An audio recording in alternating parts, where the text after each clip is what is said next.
Hi, listeners. I'm Colleen Dieter, landscape consultant and certified arborist at ATXGardens.com. Welcome to the ATX Gardens Podcast, where every other week I share simple, timely tips for what to do in your Central Texas garden right now. If you're watching on YouTube, tap like and subscribe for more gardening help. Welcome, Austin gardeners. Today, I'll be talking about what to do in your garden and landscape in the first half of June. This is a busy and fun time for gardeners. I'm Colleen Dieter with ATXGardens.com. Let's get to it. So in general, in the first half of June, I am starting to feel the change of the seasons, a feeling that I really love as a landscaper when the very busy spring season slows down and summer starts to set in. You know, the air starts to feel a little heavier, a little hotter.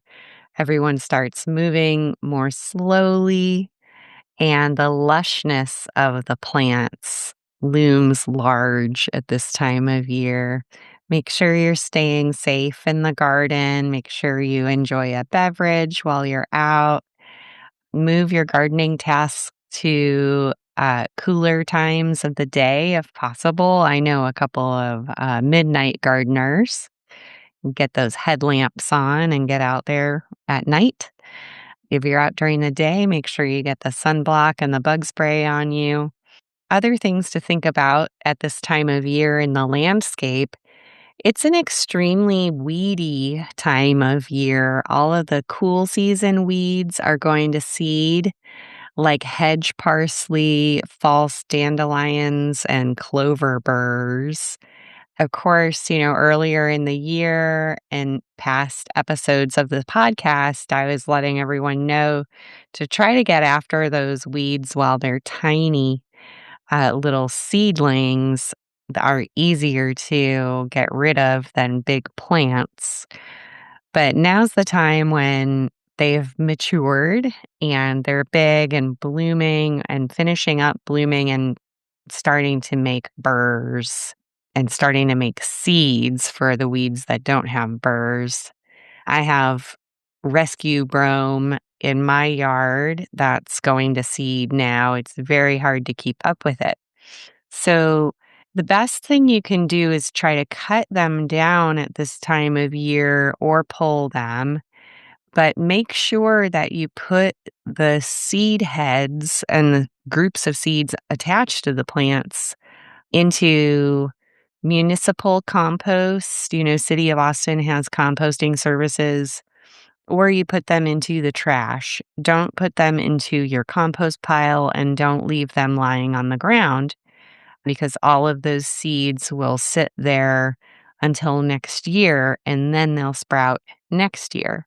So you can really help your future self by interrupting the life cycle of the weeds by trying to get them out of there now before the seeds start falling on the ground or blowing away in the wind.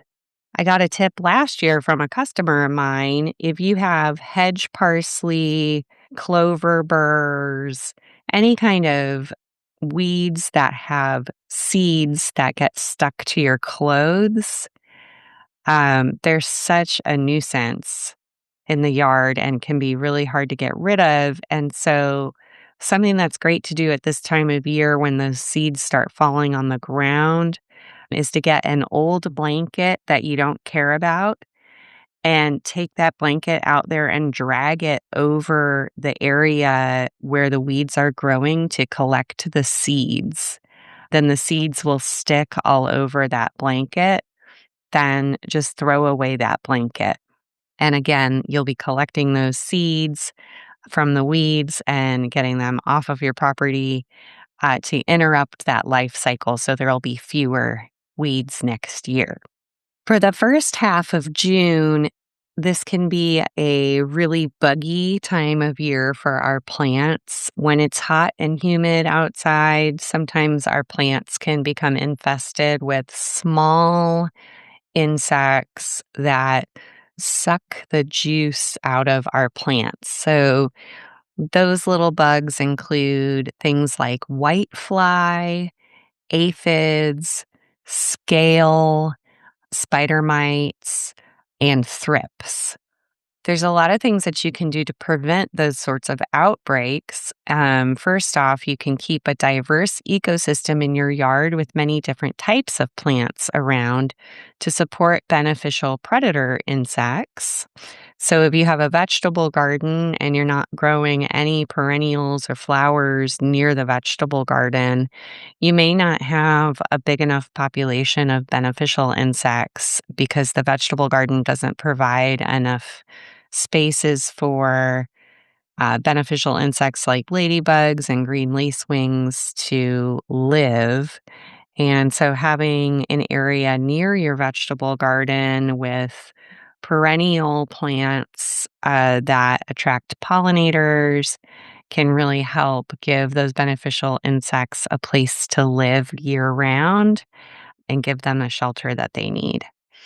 Pruning plants to create better airflow through the center of the plant and more light penetration into the center of the plant is key for preventing these sort of insect infestations. I found that especially beneficial with fruit trees, especially citrus. An old tip from Howard Garrett in one of his books, he says to drench the soil around plants with liquid humate. And that helps cut off the life cycle of some of those little bugs. And I have had good results doing that with my citrus trees. This year, I'm also experimenting with soil drenching with a rosemary oil based insecticide that is supposedly systemic and organic. I will let you know if that works or not later on. And then, if you do face some tiny sucking insects sucking all the juice out of your plants, most of them poop out sugar water. And sooty mold will grow in that sugar water. So your plants will start to look like they have ash on them or like they're dirty, like soot is growing on the plants. So sometimes just spraying with a hard stream of water can knock off all those little tiny bugs. You might not actually see the bugs. You might be more likely to see that the leaves and stems of the plant are sticky with the sugar water. And you might also see ants coming to harvest the sugar water and eat the sugar water from those little tiny sucking insects. And you're more likely to see those signs of infestation before you even see the bugs. So, a lot of times, just hitting those bugs with hard stream of water will knock them off. You can clean the plants off that way. If you have a really, really bad infestation, then you can spray the plants with neem oil, but I recommend using that very sparingly and avoid using it when there's pollinators around because it kills everyone. Okay, recently a listener asked me about how to deal with soil erosion problems in her yard. And I'm getting this question so much lately from all of my customers because of all of the great rain we've been enjoying this year. You know, rain will fall and then wash away soil and it'll create a muddy mess. And so this is going to kick off the first of a series of erosion control tips that I'll be sharing in the next few episodes. This episode, I'm going to start with a tip for folks who do not have gutters on their structures and their homes and sheds and garage buildings and stuff like that. So if you don't have gutters and you have problems with soil erosion, this tip is for you. I recommend adding river rock along the foundation of the house and extending that river rock out to about 6 inches past the drip line, and the drip line is where the water falls off of a roof.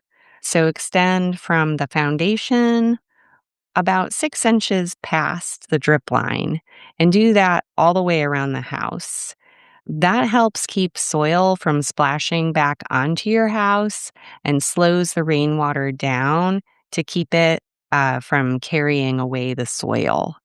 Not always, but often it can be hard to grow plants under the eaves of a house. And sometimes plants under the drip line can get squished or broken by heavy rain rolling off the roof. So I prefer to avoid planting right up against the house and add river rock there instead. It's also a good practice for maintaining your home because it allows you access for like cleaning windows or pest treatments. And it also can help with fire prevention. Do not put fabric underneath the river rock. Okay. It just gets in the way, the weeds grow through it. It's useless. So, for more tips like those, go ahead and like and subscribe to this podcast and hire me for a consultation at ATXGardens.com. And I'll have more tips about erosion control in future episodes. Moving on to woody plants. What's going on with all of our trees and shrubs and roses and woody vines right now? It's getting hot. Do not plant any woody plants at this time of year. It is not a good time for planting woody plants. They're actively growing at this time of year. They're going to have soft new growth on them that does not cope well with being transplanted and root damage.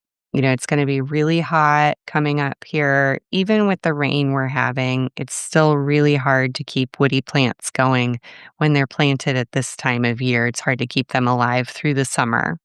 So avoid planting any woody plants now if you can. Do not trim any oaks now because it's still oak wilt season.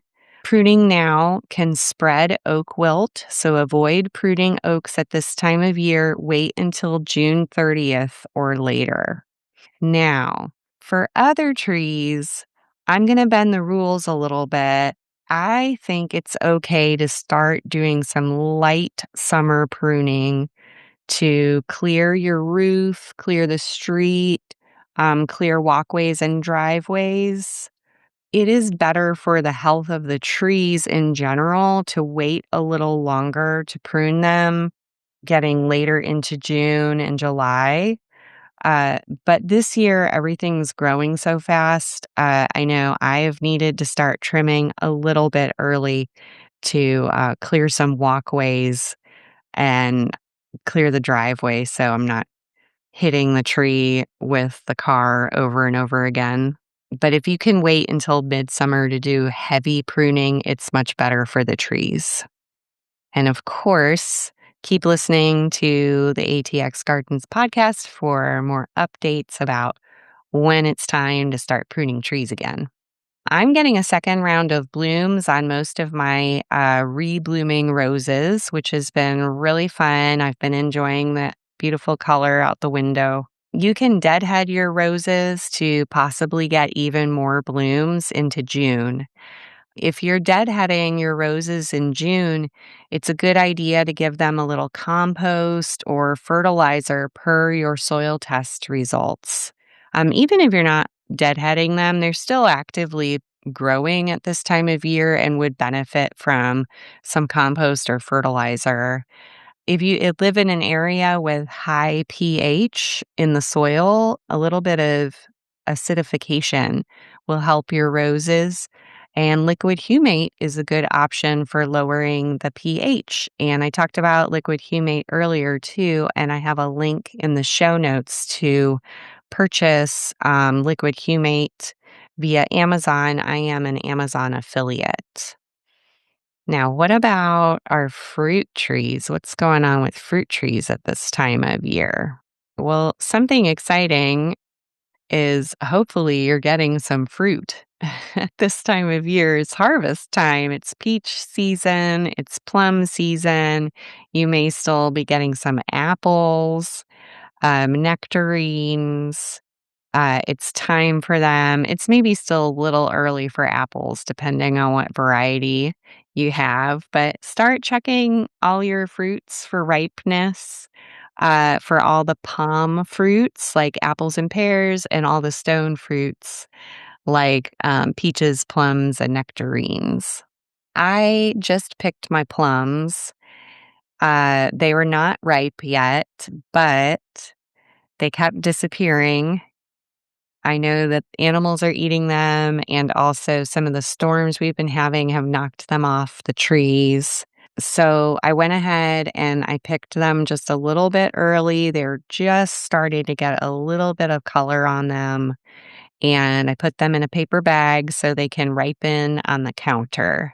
And I'm going to let them sit for about a week or so and then check on them and see if they're ready. Blackberries are getting ready. So check your blackberries and dewberries. If you are a berry grower, look for big, dark colored fruit with no green spots on them left. That's how you know that they're ready. And they're delicious and easy to grow here in Austin. They're odd plants. I always tell people that blackberries are strange plants to grow. They have a weird growth habit and pattern. And I'm getting into midsummer. I will be sharing instructions and tips on how to care for blackberries. And midsummer is the big time for caring for your blackberry plants. So keep listening to future episodes. Up next, we're going to talk about perennials and bulbs and grasses, or your ornamental grasses. The long-term forecast for June looks rainy. I'm feeling cautiously optimistic that we might have some good rain in June. So it's safe, I think, to continue planting perennials, bulbs, ornamental grasses, and succulents. I just got some canna lilies last week. I have some other canna lilies that I'm going to transplant coming up here this week. And I'm looking forward to that. Even though it's getting a little bit hot, a little bit later, I think some of those tropical type perennials don't mind being transplanted or planted at this time of year. So you can still get to that. Try to start wrapping up, though. Getting into mid-June, it's starting to get pretty late for planting most things, and we can't count on the rain when we start getting into July, and it'll be harder to keep them alive if they're planted in the summer. So try to wrap it up. If you have any plants lying around that you need to get in the ground, try to do it now. I just got some free echinacea plants from that were a little sad looking at the nursery, and they were in the nursery free section, and I just stuck them in the ground too. It's still okay to divide and transplant anything that you might need to at this time of year too. Try to get it done here in the first half of June. Now it's time for our sponsor break. Hey y'all, this is Colleen Dieter from ATXGardens.com. If you need personalized help with your landscape, book a consultation and we'll walk your yard together. I'll answer all of your questions and we'll create a strategy together that feels doable. I specialize in helping do-it-yourselfers by alleviating their anxieties about their yards. This week, I visited with Anna in Central Austin. She's newly retired and wants to spend more time gardening. Her yard got kind of overgrown in the last few years while she was too busy to keep up with it.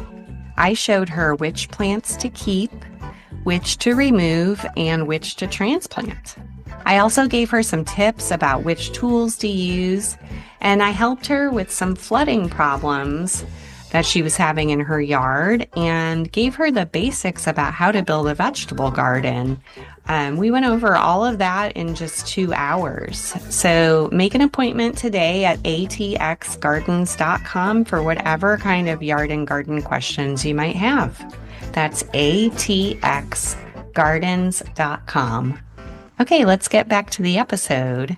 All right, so what's going on with our vegetable and herb garden at this time of year? In the first half of June, all of the cool season plants are completely fading now, like the annual poppies and larkspurs. Leave them if you want them to go to seed, so you'll have more next year. Or if you want to collect the seeds, leave them alone and wait for those pods to dry out and then collect the seeds. Pull them out if you don't want the seeds. Pull them out before they dry out and start spreading seed everywhere. If you grew calendulas for the flowers to use for skin remedies, make sure to harvest some now and dry them to save them because they'll all be done blooming very soon. You'll want to leave some flowers on the plants to grow seeds, and then you can let those seeds dry on the plants, and you can collect those calendula seeds and plant them in the fall. Okay, now is a great time to harvest all of your green beans if you have any left. You might save the best 2 plants and let them mature, let the beans completely mature on those plants so that you can save those seeds and plant them in the fall.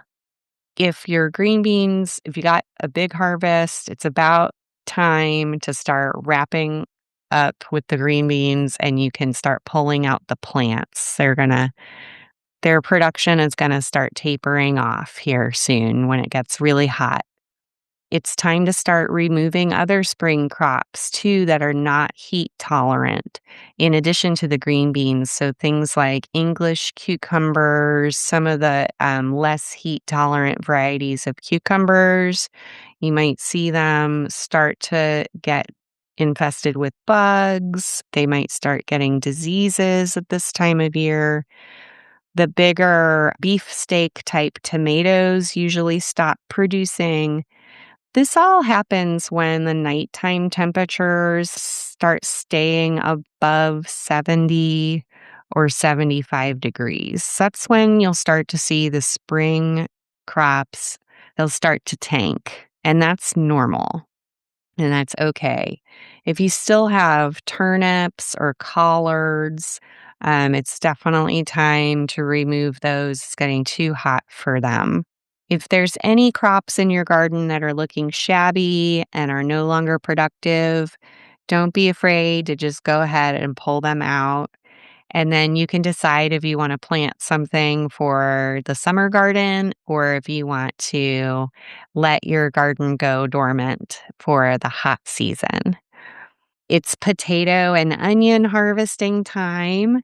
So get in there, start pulling out those onions, dig up those potatoes. You'll know when they're ready. The onion tops will flop over. That's usually a sign that the onions are done growing for this year and it's time to harvest them. With potato plants, the potatoes are usually ready when the top of the plant starts to die. And you can sometimes just scooch the soil out of the way at the base of the plant and see if you can see any potatoes, tops of the potatoes in there. I love growing potatoes. It's like finding buried treasure. So start digging those guys up and make some potato salad. Stop watering your garlic at this time of year. I know it's been rainy, so you can't help it sometimes, but this is the time of year where the garlic needs to start maturing underground. And if you can avoid watering it, that helps it mature faster and get that papery husk on the outside and prevents it from rotting. But if it rains, there's nothing you can do about it. It'll probably be fine anyway. It's also artichoke time. If you've been harvesting your artichokes and enjoying them, the part that you eat is a flower bud that hasn't opened yet. I really hope that all you vegetable gardeners out there are enjoying the satisfaction of eating the food that you grew with your plant partners. Now, with it being harvesting time and some of the plants running their course, you can decide if you want to keep gardening through the heat of the summer. You can plant black-eyed peas and cow peas, all the southern peas at this time of year. They'll all grow through the summer. Of course, okra. It's okra time. A lot of people who are early okra planters might be harvesting their first bunches right now. You can still plant okra now. You can plant melons. They'll grow all summer. Peppers and eggplants can still be planted at this time of year too, as well as winter squash and pumpkins. Those are all the warm season, hot season crops. And it's also sweet potato time. You can still plant sweet potato slips. Make sure that you're training and trellising all your vining plants. You might need to prune your indeterminate tomato varieties. The indeterminate tomatoes are usually the cherry types, the little tomatoes. They're the little grape types or little pear types or cherry types.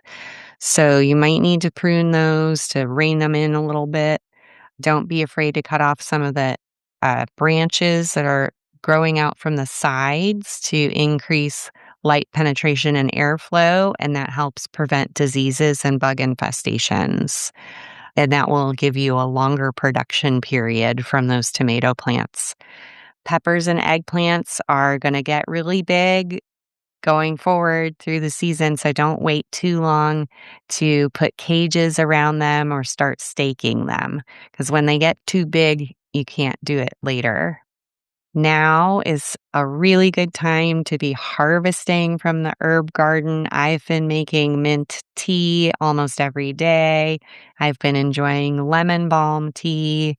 My sweet husband loves to cook, and he's been cooking with all the herbs from the garden at this time of year. It's just a great time in the herb garden for harvesting.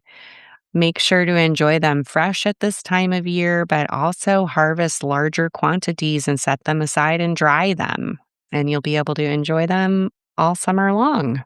Okay, and now on to my activism portion of the podcast. Last episode, I mentioned the Iraqi Seed Collective and how I'd recently received some seeds from the Iraqi Seed Collective, a group of Iraqi and other Southwest Asian, North African heritage seed growers devoted to preserving the genetic legacy of Iraqi crops by saving seeds. What other seeds are at risk due to armed conflicts? What seeds are we losing as humans when there's a war? Are there plants that are going extinct? Yes. Of course, the Iraqi-Palestinian conflict that's going on now is killing and injuring farmers on both sides of that conflict, and I'm sure destroying the seeds that they are stewarding. The Palestinian Seed Library is a U.S.-based organization similarly preserving seeds stewarded by Palestinians. I know there's been a lot of reports of farmers being attacked and killed on both sides of that conflict.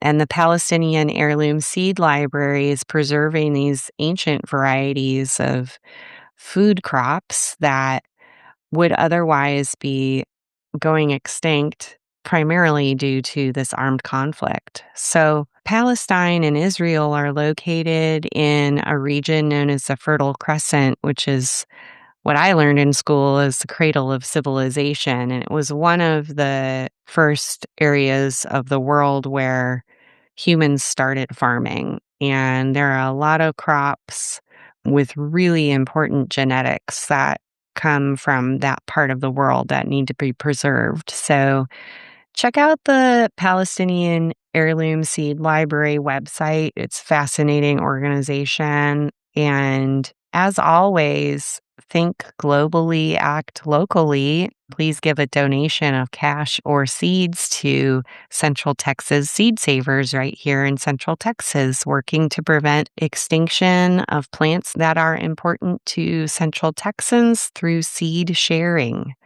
And of course, there's a link to our website in the show notes. Now, what's going on in our local gardening community? The Austin Pond Society will host the 2026 Austin Pond and Garden Tour June 6th and 7th from 9 a.m. to 5 p.m. The spectacular Saturday Night Lights Pond and Garden will be featured from 6 to 9 after dark. This event is a self-guided tour of amazing ponds and gardens in and around the greater Austin area. Enjoy garden art, meandering streams, fountains, waterfalls, dragonflies, koi, and amphibians. Some of these inspiring ponds and gardens are also certified wildlife habitats.